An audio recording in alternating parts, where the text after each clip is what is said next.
Hello everyone, this video is going to be my prediction of an alternate timeline in 2018, the 2018 midterm Senate elections, if Hillary Clinton had been president.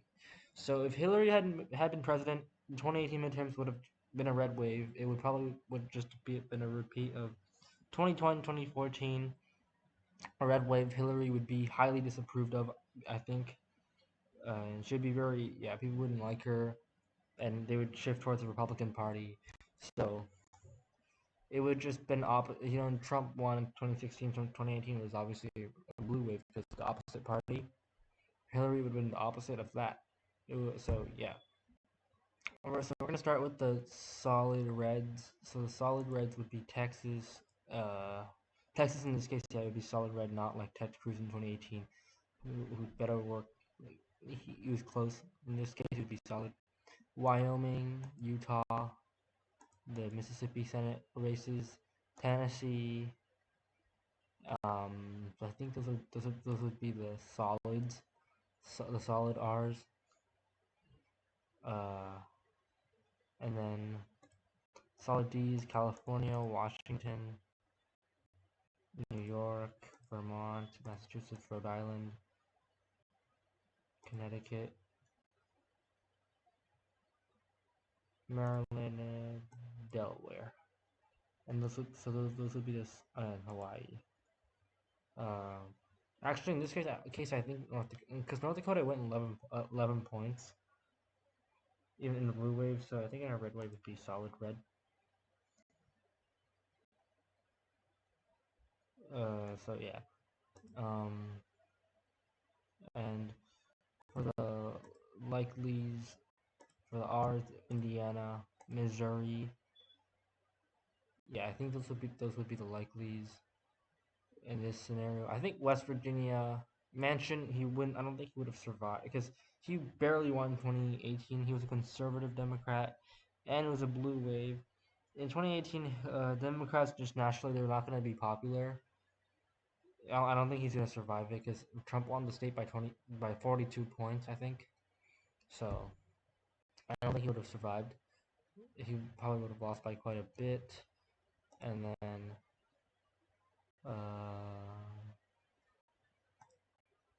I think New Jersey would go likely because that state just kind of goes a little under 15 points every time. And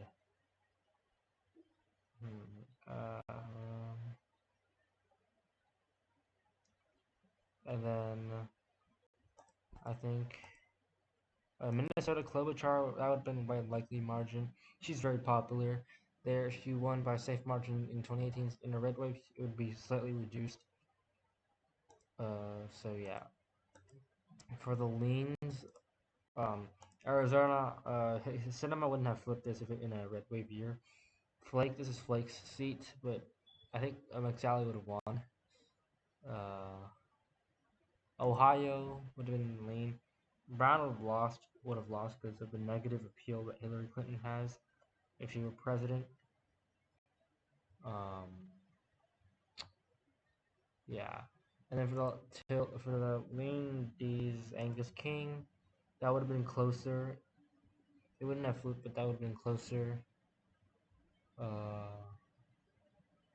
yeah, I forgot. Wait, Montana would have been lean. Tester would have lost. He would have definitely lost. Probably by a lean margin because he's kind of popular because he's a farmer there.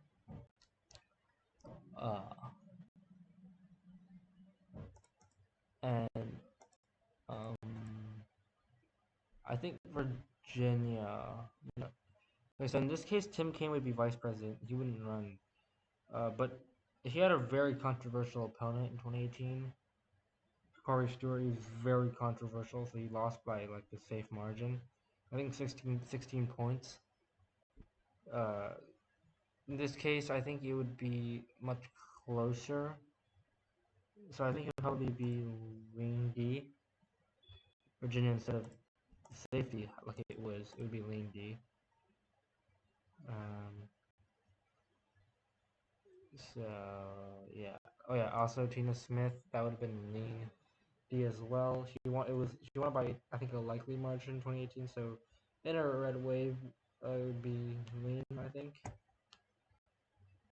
So yeah. And now for the tilts. For tilt R's, Florida, Nevada. Florida would have probably been the same. Probably be the same. Like 2018 was really close. There were multiple recounts. And then Nevada, I think Dean Heller would have held on with Hillary Clinton's unpopularity. New Mexico would have narrowly went Democrat, and like in 2018, it went safe Democrat. Because Heinrich probably would have had a little bit harder of a time. Because in 2012, he only won by he won by single digits. I don't remember how much, but he won by single digits. And for the three important Rust Belt states, Casey I think would have held on. Casey would have held on. And yeah, Casey I think would have held on because he's quite popular there. So even in a red wave, I think it's not a presidential election. So in a midterm red wave election, I think he would hold on. However, in Michigan, I think Stabenow would have lost. She's not that popular. She underperformed Whitmer. She and all other Democrats in 2018. So she only won because of the blue wave. And Tammy Baldwin, I think she would have lost as well. Wisconsin's trending red, so Hillary Clinton being president would have just made it even worse for the Democrats. So yeah, this is my prediction. This is my prediction. If Hillary Clinton was president in 28 for the 2018 midterms, I think the Republicans would have got to 60 seats. Although that wouldn't mean much because Hillary Clinton was president, she would probably reach out anything the Republicans try to put through. So yeah. That's today was kind of a quick video, but yeah, that's gonna be it for today, and I'll see you guys next time. Peace out.